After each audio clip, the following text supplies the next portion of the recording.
今次發問問題係一位用心嘅家長，你講到咧，你好擔心你個10歲嘅仔仔咧，成日掛住喺度睇 YouTube 啊，同埋 Shorts 啊，你好怕咧佢會變成嗰啲網癮少年咁啊！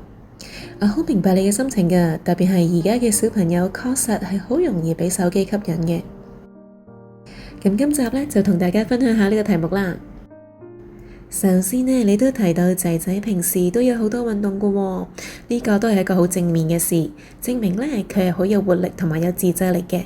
只係一停落嚟呢，就攞住手機，仲有呢，你強制佢唔畀睇啦，佢表面呢服從，但係內心就唔服。呢個情況呢係好常見嘅，特別係呢，你提到佢嘅指紋係有風箏啦同埋樹嘅特質。喺呢個指紋性嘅分析嚟講呢，擁有呢個風箏特質嘅小朋友呢，通常都好有自己嘅諗法㗎。佢可能呢表面點頭啦，但係內心呢又好有自己嘅想法喎，甚至呢同人哋嘅想法呢係會逆向㗎喎，好唔鍾意畀人強迫㗎。而樹嘅指紋嘅特質呢，就解釋咗點解佢一睇 YouTube 就停唔到啦。因為呢樹嘅指紋嘅小朋友，佢哋會投入一樣嘢之後呢，一係有興趣呢，就會好專注㗎啦。所以呢，單靠強制唔畀睇手機啊，佢哋可能只會更加抗拒啊，甚至偷偷地睇啊。長遠嚟講呢，絕對影響到你同佢嘅關係㗎。咁既然佢有風箏嘅特質，佢需要覺得呢自己係有選擇權同埋被尊重㗎喎。同時間佢亦都有樹嘅特質啦，咁可以幫你呢引導佢將個專注力呢放喺其他正面活動上面㗎喎。我有幾個建議呢，可以畀你試下嘅。第一，就同佢傾下心聲啦，畀佢參與多啲決定。揾個casual啲嘅時間，同阿仔傾下呢點解咁鍾意睇 YouTube 同埋啲 Shorts 嘅，係咪啲內容呢特別吸引啊？跟住呢，就同佢設定一個手機時間表啦，例如每日半個鐘，但係呢，就要提佢呢要完成咗功課或者其他活動，畀佢呢有啲自主權，咁佢就會少啲抗拒㗎喇。第二，要理解佢風箏嘅指紋。風箏嘅指紋呢比較逆向思維㗎，佢鍾意呢挑戰權威添㗎喎，但係同時間又好希望畀人理解喎。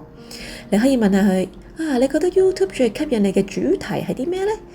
有冇諗過自己拍一條片啊？講下你鍾意嘅內容。其實今時今日用手機拍片都好簡單啫嘛，唔係要去拍到廣告嘅級數，但係可以畀佢試下咯。與其去壓制佢，不如將個興趣轉化為創造力，令佢覺得呢畀人哋睇到啊，同埋畀人認可。第三，用佢嘅專注力呢就轉移興趣啦。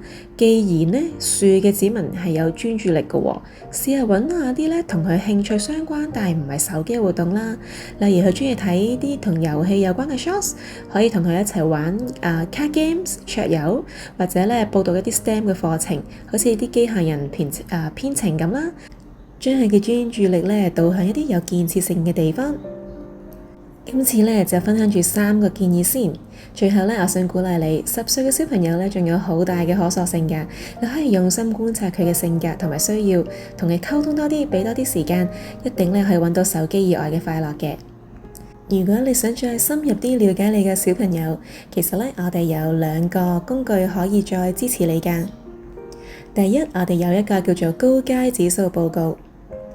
除咗指紋嘅屬性之外呢，我哋連埋指數去知道小朋友嘅強項同弱項啦，取長補短，咁你更加會掌握得到呢點樣同佢深入嘅有效溝通。另外呢，我哋有8大森林性格分析子女篇嘅網課喎，我哋而家有個早鳥優惠。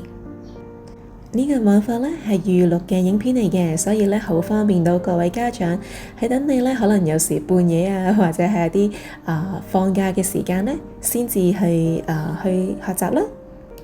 呢個網課呢亦都會好仔細咁樣呢講晒呢8個森林性格嘅特性，點樣可以呢精準啲去同個仔女去溝通㗎喎。